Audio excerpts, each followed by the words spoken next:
تعلیم دیوبند نہ ہوتا، اگر وہاں کے اکابر نہ ہوتے اور مدارس کے جوان بوڑھے اور وابستہ لوگ ملک کی آزادی کے لیے قربانیاں نہ دیتے تو آج بھی یہ ملک غلامی کی زنجیروں میں جکڑا ہوا ہے۔ مدارس کے لوگوں نے آزادی وطن کے لیے پھانسی کے پھندوں کو چوما، آزادی وطن کے لیے قید و بند کی صعوبتیں برداشت کی۔ مولانا ارشد مدنی کے والد محترم مولانا حسین احمد مدنی نے اپنے استاد محترم حضرت شیخ الہند رحمۃ اللہ علیہ اور اپنے ساتھیوں کے ساتھ آزادی وطن کے خاطر مالٹا کی قید میں رہ کر انگریزوں کی صعوبتیں برداشت کی، اور جب مالٹا سے آزاد ہو کر کے ہندوستان آئے تو گھر میں نہیں بیٹھے، پھر میدان عمل میں نکلے۔ کبھی نینی جیل میں بند کیا گیا، کبھی سابرمتی جیل میں بند کیا گیا، کبھی سہارنپور جیل میں بند کیا گیا، کبھی مراد آباد جیل میں بند کیا گیا، لیکن ہر طرح کی قربانی دی، مگر دیش کی آزادی کے لیے کسی سے کوئی سودا نہیں کیا۔ جب تک اس دھرتی پر مدرسے باقی رہیں گے یہ دھرتی آزادی کا سانس لیتی رہے گی، اور کتنے مدرسوں پر اوپر قدغن لگانے والے کامیاب ہو گئے تو یاد رکھو اس دھرتی کا وجود بھی مٹ جائے۔ اس لیے میں ہندوستان کے سپریم کورٹ کے اس فیصلے کا خیر مقدم کرتا ہوں جس کا آپ نے ابھی حضرت مولانا اسجد مدنی نائب صدر جمعیت علماء ہند کی زبانی جس کا تذکرہ سنا۔ اللہ رب العزت ہمیں صحیح رخ پر کام کرنے کی توفیق عطا فرمائے۔ مسلمانوں، آج ہمارا دل دکھا ہے، ملک کے گوشے گوشے میں نبی کریم علیہ السلام کی شان رسالت میں گستاخیاں ہو گئی، ہماری جان آپ پر فدا ہے، اور آج کوئی بھی کھڑا ہو کر نبی کی شان میں گستاخی کرتا ہے۔ لیکن مسلمانوں، ہمارا دل دکھا ہے، مگر ہمارے اوپر لازم ہے کہ ہم قانون کو ہاتھ میں لے کر کے کوئی کسی طرح کا رد عمل ظاہر نہ کریں۔ دشمن یہ چاہتا ہے کہ ہم روڈ جام کریں، دشمن یہ چاہتا ہے کہ ہم توڑ پھوڑ کریں، دشمن یہ چاہتا ہے کہ ہم قانون کو توڑیں تاکہ مسلمانوں کو جیلوں میں ٹھوسا جائے، اور جو گستاخی کا مجرم ہے اس کو پتلی گلی سے نکلنے کا موقع مل جائے۔ آؤ، جمعیت علماء آپ کو آواز دیتی ہے، اور کیا کہتی ہے جمعیت؟ میں اس جلسے کی تیاری میں ایک ضلع میں گیا تھا تو مجھ سے ایک ساتھی نے عجیب بات کہی، کہنے لگے کہ ہمارے ہاں ایک شخص نے نبی کی شان میں گستاخی کی تو ہمارے پاس انٹیلیجنس کے لوگوں کا فون آتا ہے اور وہ پوچھتے ہیں کہ آپ کیا کر رہے ہیں؟ تو ہمارے ساتھی نے، جمعیت کے کارکن نے جو جواب دیا وہ مجھے بہت پسند آیا۔ اس نے کہا کہ ہم کچھ نہیں کر رہے ہیں، ہم تو ایڈمنسٹریشن کو دیکھ رہے ہیں، اب تو کرنے کا کام اس کا ہے، ہمارا کرنے کا کام نہیں ہے۔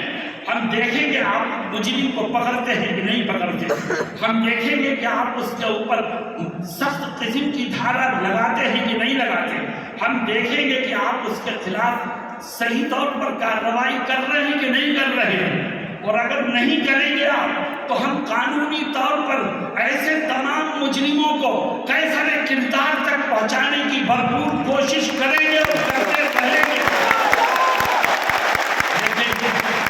لیکن قانون کے دائرے میں رہ کر کے ہم کریں گے تو ہماری بات میں قوت پیدا ہوگی، ہم اپنے مقصد کو پانے میں کامیاب ہوں گے، اور انشاءاللہ دشمنوں کے دلوں میں ہمارا رعب بیٹھے گا۔ میرے دوستوں اور ساتھیوں، نبی کریم صلی اللہ علیہ وسلم کی تعریف خود اللہ رب العزت نے فرمائی ہے، اور آپ کی شان اللہ کے بعد سب سے بڑی شان ہے۔ اللہ ہمیں آپ کی عزت اور دنیا والوں کو آپ کا احترام کرنا سکھائے۔ یاد رکھو مسلمانوں، اسلام ہمیں اجازت نہیں دیتا کہ ہم کسی کے دھرم گرو کو برا کہیں۔ اسلام ہمیں اجازت نہیں دیتا کہ ہم کسی کی خدا کی شان میں گستاخی کریں۔ اسلام ہمیں اجازت نہیں دیتا کہ ہم کسی کی کتاب کے لیے، کسی کی مذہبی کتاب کے لیے کوئی غلط بات اپنی زبان سے نکالیں۔ اللہ قرآن میں کیا کہتا ہے؟ اللہ فرماتا ہے وَلَا تَسُبُّوا الَّذِينَ يَدْعُونَ مِن دُونِ اللَّهِ، اللہ کہتا ہے وہ لوگ جو خدا کے سوا کسی اور کو خدا مانتے ہیں، ان کے باطل خداؤں کو برا مت کہو۔ اس سے نفرتیں بڑھیں گی، اس سے اختلافات بڑھیں گے، اس سے دوریاں بڑھیں گی۔ تم تو اپنے خدا کا صحیح پرچار کرو، اللہ ان کے دلوں کو پھیر دے گا۔ میرے دوستوں، میں گورنمنٹ آف انڈیا سے یہ درخواست کروں گا اس کنونشن کے مادھیم سے کہ شان رسالت میں گستاخی کرنے والے کو ملک کے کانسٹیٹیوشن میں جو سزا لکھی ہے وہ سزا دیں آپ۔ اگر قانونی سزا ملنے لگے تو کسی دشمن کو زبان کھولنے کی جرأت نہیں ہوگی، اور انشاءاللہ ہمارے دیش امن و امان کا گہوارہ بن جائے۔ آج گورنمنٹ کی کرسیوں پر بیٹھے ہوئے لوگ اور ایڈمنسٹریشن کے ذمہ دار اپنی ذمہ داری کو ادا کرنے میں کوتاہی کر رہے ہیں، تبھی ایک کے بعد ایک شان رسالت میں گستاخی کی ہمت کرتا ہے۔ میرے دوستوں اور ساتھیوں، اس دیش کا آئین سیکولر آئین ہے۔ کچھ طاقتیں ایسی پیدا ہو گئی ہیں جو اس دیش کے سیکولر آئین کو ختم کرنے کی بات کرتی ہے۔ یاد رکھو، اگر اس دیش میں ہندو، مسلمان، سکھ اور عیسائی آپس میں بھائی بھائی بن کر رہ سکتا ہے تو وہ صرف اس کے سیکولر آئین کی وجہ سے رہ سکتا ہے۔ جب تک سیکولر آئین باقی ہے، یہ دیش میں ہندو مسلم کی یکتا بھی باقی ہے۔ جب تک سیکولر آئین باقی ہے، یہ گنگا جمنی تہذیب بھی باقی ہے۔ جب تک سیکولر آئین باقی ہے تو اس دیش میں پیار و محبت کے دیپ جلتے رہیں گے، اور جب اس کا سیکولر آئین خطرے میں آئے گا تو صرف مسلمان ہی خطرے میں نہیں آئے گا بلکہ یہ دیش خطرے میں آئے گا۔ وہ دیش کی ختم ہو جائے گا۔ ہندوستان کا جمہوری آئین ہی وہ چیز ہے جس نے اس ملک کو پیار و محبت کا نعرہ دیا ہے۔ ہندوستان کا جمہوری آئین ہی وہ چیز ہے جس کی وجہ سے ایک طرف مسجد سے اللہ اکبر کا نعرہ بلند ہوتا ہے تو دوسری طرف مندر سے بھجن گایا جاتا ہے، گرجا سے وہ اپنی مذہبی عبادت کرتے ہیں، اور سکھوں کے گردوارے سے وہاں مذہبی نعرے لگتے ہیں۔ یہ اس کا ایک خوبصورت گلدستہ ہے جو میں نے آپ کے سامنے پیش کیا۔ جمعیت علماء آپ کو آواز دیتی ہے، اور اس لیے کہ تاکہ ملک کے میں رہنے والوں فرقہ پرستوں تک یہ بات پہنچا دی جائے کہ یہ ملک رہے گا تو جمہوری آئین اور سیکولر دستور کے ساتھ رہے گا، اور ہم اپنے بزرگوں کے بنائے ہوئے آئین سے چھیڑ چھاڑ کسی کو نہیں کرنے دیں گے۔ ہمارے بزرگوں نے اس کو بنانے میں قربانیاں دی ہیں، ہم اس سیکولر آئین کی حفاظت کریں گے انشاءاللہ۔ آخری بات، ملک میں جگہ جگہ وقف پراپرٹی موجود ہے۔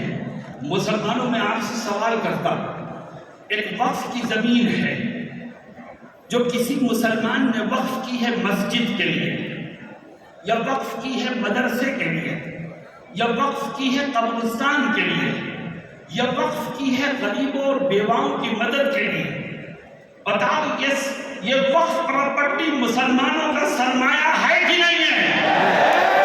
ہم اس میں کسی کی مداخلت برداشت نہیں کریں گے۔ وقف پراپرٹی مسلمانوں کا سرمایہ ہے، اس کی دیکھ ریکھ بھی مسلمان ہی کرے گا، اور اس سے فائدہ بھی مسلمان ہی اٹھائے گا۔ ہاں، اگر کہیں کسی وقف پراپرٹی کے ساتھ چھیڑ چھاڑ ہو رہی ہے، کوئی اس کا مس یوز کر رہا ہے، کوئی اس کا غلط استعمال کر رہا ہے، تو ملک میں قانون بنا ہوا ہے، آپ مجرم کو پکڑ کے سزا دیجیے، لیکن اس کا مس یوز ہونا، اس کے مس یوز کو بہانہ بنا کر قانون کو بدل دینا اور اس میں غیروں کو داخل کر دینا، یاد رکھو یہ جو وقف بورڈ ترمیمی بل آیا ہے، اس سے وقف بورڈ کے مس یوز کو ختم نہیں کیا جائے گا، بلکہ اس کی بربادی کے مواقع اور بڑھتے چلے جائیں گے۔ اس کو ہم کسی طور پر برداشت کرنے کو تیار نہیں ہیں۔ میرے دوستوں ساتھیوں، آج صبح ناشتے پر حضرت مولانا سید ارشد مدنی فرمانے لگے کہ یہ ملک سیکولر ہے، بہت سی فرقہ پرست طاقتیں ایسی ہیں جو یہاں یکساں سول کوڈ لانے کی کوشش کر رہے ہیں۔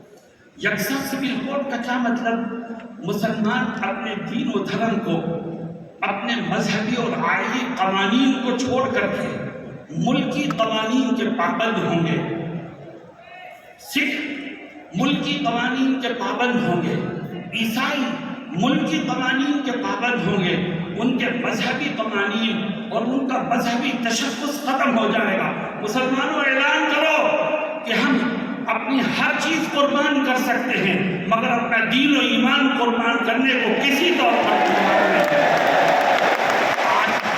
آج جمعیت نے آپ کو آواز دی ہے تاکہ جمعیت کی آواز میں آپ کے ذریعے قوت پیدا ہو اور ہمارا یہ پیغام ایوان اقتدار تک پہنچے، ہمارے یہ جذبات ان کے کانوں تک پہنچے اور دیش کے حالات بدلے۔ مجھے امید ہے کہ ہم نے اور آپ نے کوشش کی ہے، کوشش کرنا ہمارا کام ہے، کامیابی دینا خدا کا کام ہے۔ انشاءاللہ وہ کامیابی دے گا اور حالات بدلیں گے۔ بس آپ ایک ہی نعرہ دیجیے کہ مولانا ارشد مدنی